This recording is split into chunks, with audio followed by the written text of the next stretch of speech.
Hello बच्चों, आज हमारा एसएसटी में जो नया चैप्टर स्टार्ट हो रहा है वो है festivals of India, Joy and celebration.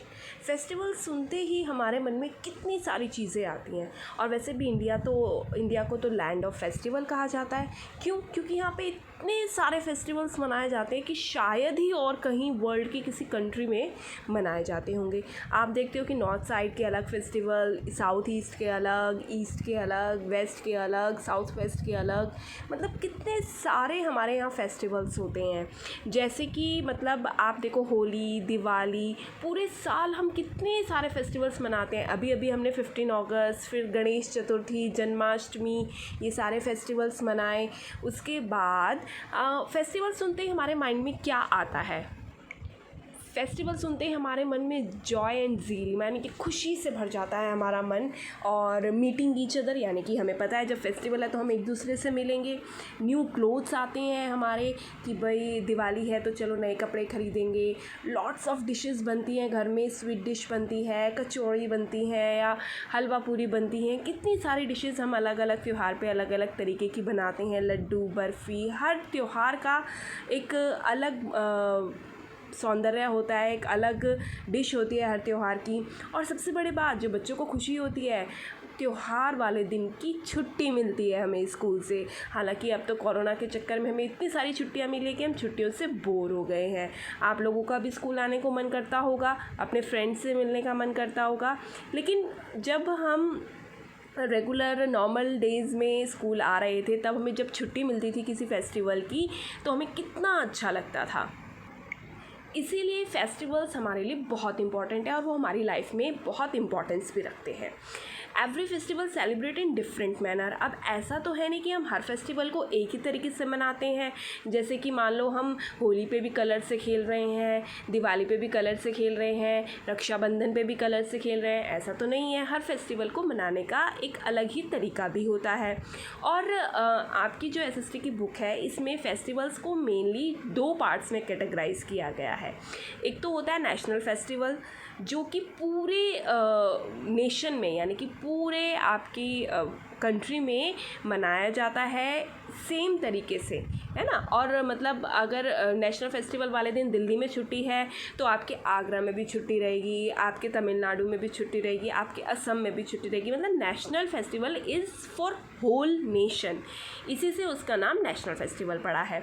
ये तो फर्स्ट पार्ट हो गया। सेकेंड पार्ट होता है जिसमें फेस्टिवल्स आते हैं सोशल, कल्चरल और रिलीजियस। जैसे कि आप देखते हो कि हमारे जो इंडिया है इसमें अलग अलग जाति के लोग रहते हैं। कोई हिंदू है, कोई मुस्लिम है, कोई सिख है, कोई क्रिश्चियन है, कोई जैन है।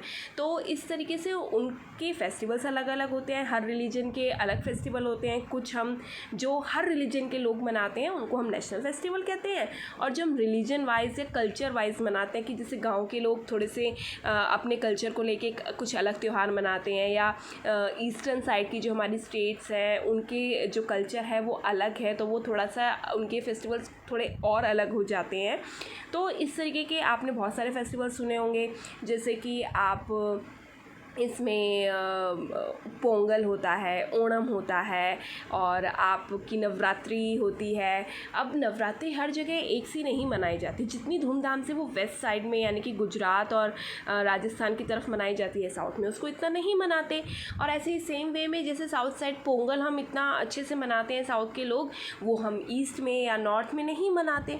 तो रिलीजन वाइज भी हमारे बहुत सारे फेस्टिवल्स होते हैं। तो अब हम सबसे पहले अपनी बात करते हैं नेशनल फेस्टिवल्स के बारे में। हमारे यहाँ सिर्फ 3 नेशनल फेस्टिवल्स हैं। Number 1 is independence day, second is Gandhi Jayanti and third is Republic day.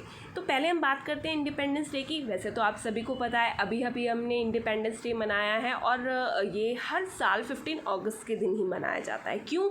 क्योंकि इस दिन हमारे देश को आज़ादी मिली थी, आप सभी को पता है। और वो क्या सन था जब हमें आज़ादी मिली थी? वो था 15 अगस्त 1947। ठीक है, तो उस दिन हमें किससे आज़ादी मिली थी और आपको पता है ये बात? मेरे ख्याल से पता होगा, मैंने काफ़ी बार बताया है, क्योंकि हमारे भारत पे अंग्रेज़ों का शासन था, उन्होंने हमारे देश पे कब्ज़ा कर लिया था। तो कई सारे लीडर्स थे, लीडर बने, ऐसे में क्रांतिकारी हुए जिन्होंने इस चीज़ का विरोध किया और कहा कि ये हमारा देश है, तो यहाँ पे शासन भी हमारा चलेगा, ना कि अंग्रेज़ों का, और वो हमें गुलामों की तरह रखते थे। तो कुछ लोग बहुत अपना समर्थन दिया और वो आगे बढ़ चढ़ कर आए और उन्होंने हमें आज़ादी दिलाई, जिसमें मेन नाम महात्मा गांधी जी का आता है। इसीलिए गांधी जयंती को नेशनल फेस्टिवल भी माना गया है, क्योंकि उन्हें फादर ऑफ नेशन भी कहते हैं, है ना, भारत के राष्ट्रपिता। क्यों? क्योंकि उनका योगदान देखा जाए तो एक तरह से सबसे ज़्यादा रहा, और उन्होंने बहुत ज़्यादा संघर्ष किया हमें आज़ादी दिलाने के लिए। बाकियों का भी बहुत रहा, जैसे सुभाष चंद्र बोस हैं, रानी लक्ष्मीबाई हैं, और जवाहरलाल नेहरू हैं, इंदिरा गांधी हैं, बहुत सारे स्वतंत्रता सेनानी रहे हैं। लेकिन मेन जो नाम सब चीज़ों में उभर कर आता है वो है महात्मा गांधी जी का। तो इंडिपेंडेंस डे वाले दिन हमें आज़ादी मिली अंग्रेज़ों से, और गांधी जयंती हम इसीलिए जो गांधी जी का योगदान रहा उसके लिए हर साल 2 अक्टूबर के दिन मनाते हैं। गांधी जयंती अभी आने वाली है, ठीक है। तो थर्ड है हमारा रिपब्लिक डे। रिपब्लिक डे हमारा बनता है 26 जनवरी, यानी कि 26 जनवरी। और ये पहली बार जब मनाया गया था, जैसे आज़ादी हमें 1947 में मिली थी, ऐसे ही जब हमने पहला अपना रिपब्लिक डे मनाया था वो था 1950, सन 1950। और रिपब्लिक डे वाले दिन क्या हुआ था? रिपब्लिक डे वाले दिन हमारे देश ने अपना कॉन्स्टिट्यूशन बना के लागू किया था। अब कॉन्स्टिट्यूशन क्या है? कॉन्स्टिट्यूशन की अगर हम डेफिनेशन की बात करें तो a constitution is a set of rules that guides how a country, state और अदर पॉलिटिकल ऑर्गेनाइजेशन वर्क्स। यानी कि कॉन्स्टिट्यूशन और कुछ नहीं, सिर्फ एक किताब है किसकी? रूल्स की, जिसमें सारे रूल्स लिखे हुए हैं कि एक कंट्री कैसे चलनी चाहिए, या एक स्टेट कैसे चलनी चाहिए, या कोई भी जो सरकारी काम है वो किस प्रोसेस में होना चाहिए, हर एक इंसान की क्या अधिकार है, वो क्या कर सकता है, क्या नहीं कर सकता है, और अगर उसने अपराध किया है तो उसको किस प्रकार की सज़ा मिलनी चाहिए, ये सारा कुछ हमारे कॉन्स्टिट्यूशन में है। कॉन्स्टिट्यूशन, जैसे मैंने अभी बताया कि एक किताब है, और वो किताब कुछ इस तरीके की दिखती है, जिसमें फर्स्ट कवर आप देख रहे हो कॉन्स्टिट्यूशन ऑफ इंडिया सॉरी, और उस पर बना हुआ है हमारा जो ये नेशनल एम्बलम है, ये हमारा अशोक चिन्ह जिसे बोलते हैं, 4 मुंह है जिसमें शेर के, ये हमारा बुक का कवर है।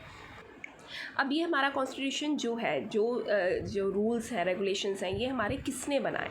ये हमारे बनाए डॉक्टर BR अम्बेडकर, यानी कि भीम राव अम्बेडकर। इन्हें फादर ऑफ इंडियन कॉन्स्टिट्यूशन भी कहा जाता है। और इन्होंने जो कॉन्स्टिट्यूशन की जो मतलब मेन चीज़ें हैं वो सारी इन्होंने निर्धारित करी कि क्या होना चाहिए, किस तरीके से होना चाहिए। ये पेशे से एक लॉयर थे। और अब कॉन्स्टिट्यूशन के बारे में अगर हम कुछ फैक्ट्स की बात करें, वैसे तो कॉन्स्टिट्यूशन के बारे में जितनी बात करें उतनी जानकारी कम है, लेकिन कुछ फैक्ट्स हम डिस्कस करते हैं अभी कॉन्स्टिट्यूशन के बारे में। The final draft of the Indian constitution which is the longest in the world. हमारा जो इंडियन कॉन्स्टिट्यूशन है वो वर्ल्ड का सबसे लॉन्गेस्ट कॉन्स्टिट्यूशन है। हर कंट्री का अपना अलग कॉन्स्टिट्यूशन होता है, लेकिन इंडिया का सबसे लॉन्गेस्ट है। और ये अडॉप्ट किया गया था 26 नवंबर 1949 को, आफ्टर ऑलमोस्ट 2 years 11 months और 17 days बाद। जब हमारे देश को आज़ादी मिली उसके लगभग 2 साल 11 महीने और 17 दिन बाद इसको बनाया गया, अडॉप्ट किया गया। लेकिन लीगली जब इसको लागू किया गया, ये इन्फोर्स हुआ, वो दिन था 26 जनवरी 1950। इसीलिए तब से हम रिपब्लिक डे मनाते आ रहे हैं।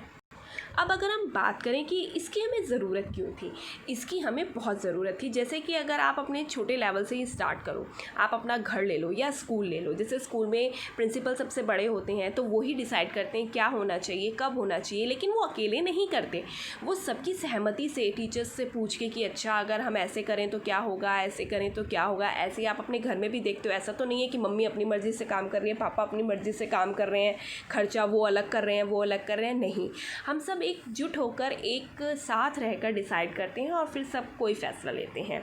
तो इसीलिए हमें देश को चलाने के लिए, देश तो कितना ही बड़ा है, हमारे घर, स्कूल, हमारी सिटी, हमारे स्टेट्स, कितने सारे स्टेट से मिलके बना है। तो इतने बड़े देश को चलाने के लिए कुछ तो रूल्स एंड रेगुलेशन होने चाहिए। तो इसीलिए डॉक्टर BR अम्बेडकर ने सोचा कि हम एक कॉन्स्टिट्यूशन बनाएंगे और उसमें ये सारी चीज़ें निर्धारित करेंगे कि क्या क्या होना चाहिए और कैसे होना चाहिए। ये हमने बात करी अपने नेशनल फेस्टिवल्स की। अब हम आगे बात करेंगे अपने बाकी फेस्टिवल्स की, लेकिन अभी के लिए आप इतना रिवाइज़ करेंगे और वर्कशीट को करेंगे।